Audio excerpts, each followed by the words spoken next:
Ça va très bien. Bonjour et bienvenue à vous Bruno Le Maire. On n'est pas dans notre studio habituel pour cause de grève d'une partie du personnel de France Télévisions.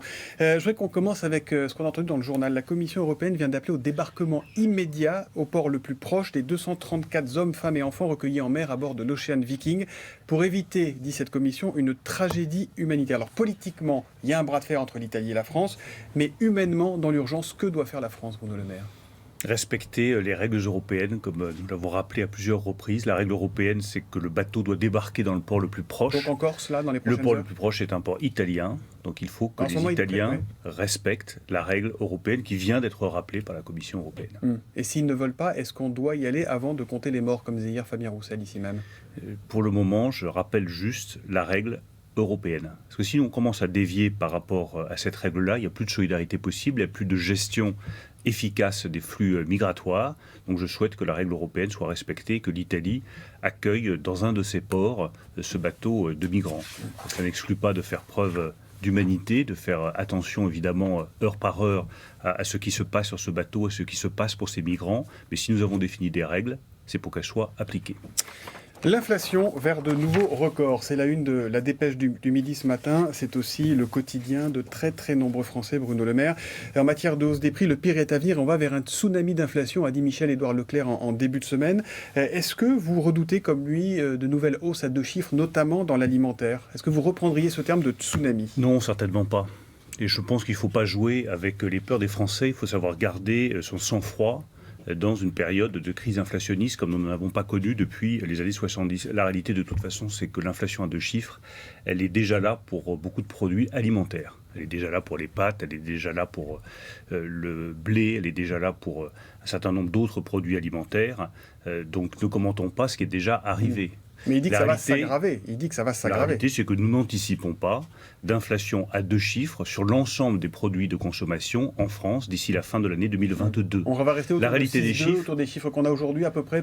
Nous sommes à un niveau très élevé. Oui. Ça ne va pas baisser dans les semaines qui viennent. Mais quand je regarde les chiffres aujourd'hui des prix de gros, c'est-à-dire sur le marché du blé, sur le marché du zinc, du cobalt, un certain nombre de produits qui ensuite vont participer à la formation des prix sur les prix à la consommation. Ils sont à la baisse. Ce qui veut dire que d'ici quelques mois, comme nous l'avons toujours indiqué, nous devrions voir en 2023 un reflux de l'inflation. Donc oui, c'est dur pour les Français. Enfin, j'imagine que tous ceux qui nous écoutent, ils font leurs courses comme vous et comme moi. Thomas Soto, ils voient bien que les prix alimentaires ont explosé, que c'est dur d'arriver à remplir son panier, à nourrir sa famille. Je veux simplement leur dire, nous en avons conscience. Mais bien sûr, nous en avons conscience. Nous continuons à protéger massivement les Français, notamment en leur permettant de faire des économies sur leur budget électricité, sur leur budget gaz. Mais arrêtons de jouer avec les peurs des Français. Nous faisons tout pour que l'inflation sur ce que vous avez dit. Reflux en début d'année 2023 ? Reflux dans le courant de l'année 2023. Les semaines qui viennent resteront difficiles sur le front de l'inflation. C'est bien pour ça que nous avons maintenu les protections, notamment sur le prix de l'électricité et sur le prix du gaz. Mais quand je regarde très en amont ce qui se passe sur les marchés de gros, les prix, pour la première fois depuis plusieurs mois, commencent à baisser. Donc le temps qu'ils se transmettent au prix à la consommation, d'ici quelques mois, dans le courant de l'année 2023, on devrait enfin voir refluer l'inflation. C'est notre objectif, c'est notre détermination avec l'ensemble des ministres européens. Je pense que nous sommes dans la bonne voie. Nous sommes dans la bonne voie. Bien sûr qu'il y a des aides, Bruno Le Maire. L'Assemblée a encore voté dans la nuit de mardi à mercredi des rallonges anti-inflation. Bien sûr qu'il y a des boucliers, vous les évoquiez, notamment sur l'énergie. Mais sur l'alimentaire, on est déjà à plus 16% pour les produits laitiers, plus 13% pour les produits frais et l'épicerie. Comment faire pour que les Français arrivent à se nourrir ? On ne pensait pas poser cette question en France en 2022, en fait. En allégeant d'autres budgets des ménages français. Quand vous regardez les prix de l'énergie, c'est de 8 à 10% d'un budget d'un ménage français. Les prix alimentaires, c'est 13-14%.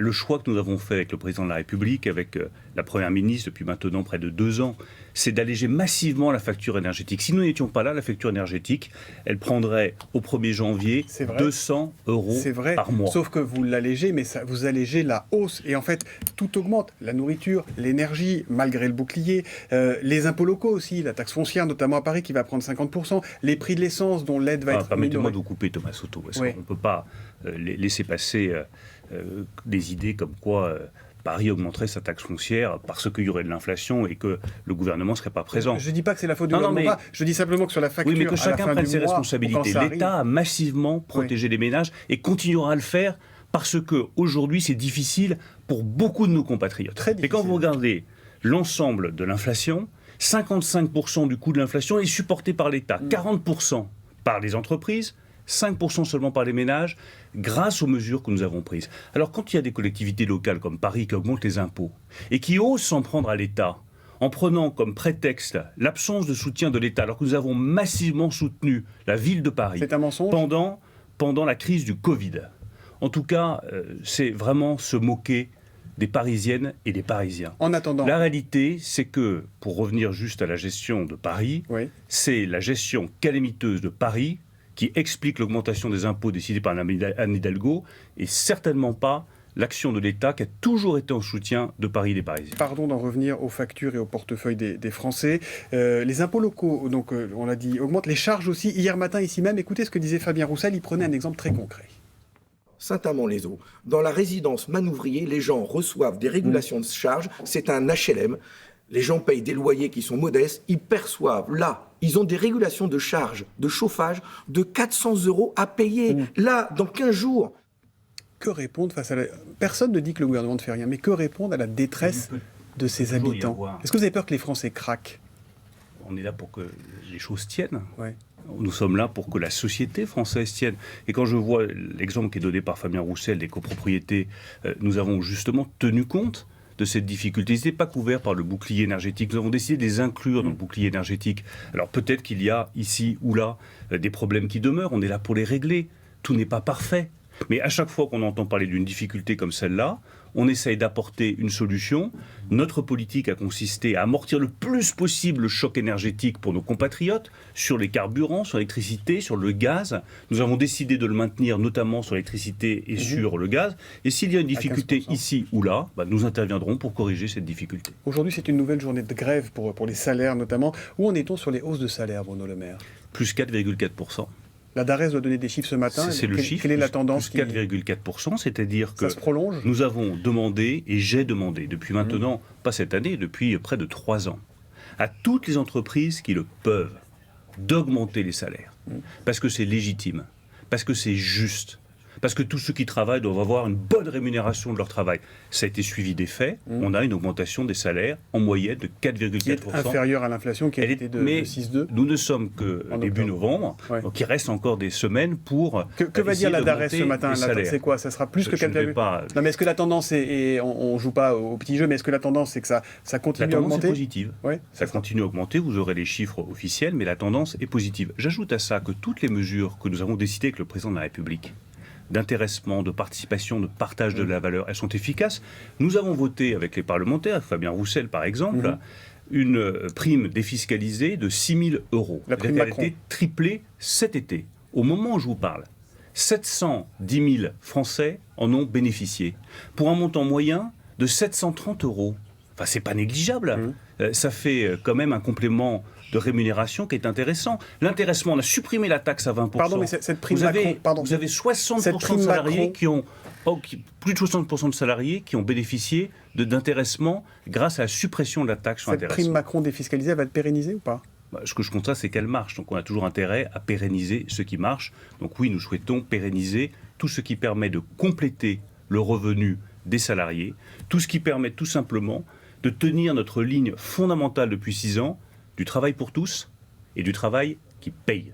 Au milieu de tout ça, il y a l'urgence climatique qui s'invite et qui réclame aussi beaucoup de milliards. Le gouvernement sort 5 milliards d'euros supplémentaires pour aider les industries les plus émettrices de gaz à effet de serre dans le pays, pour les aider à réduire drastiquement ces émissions.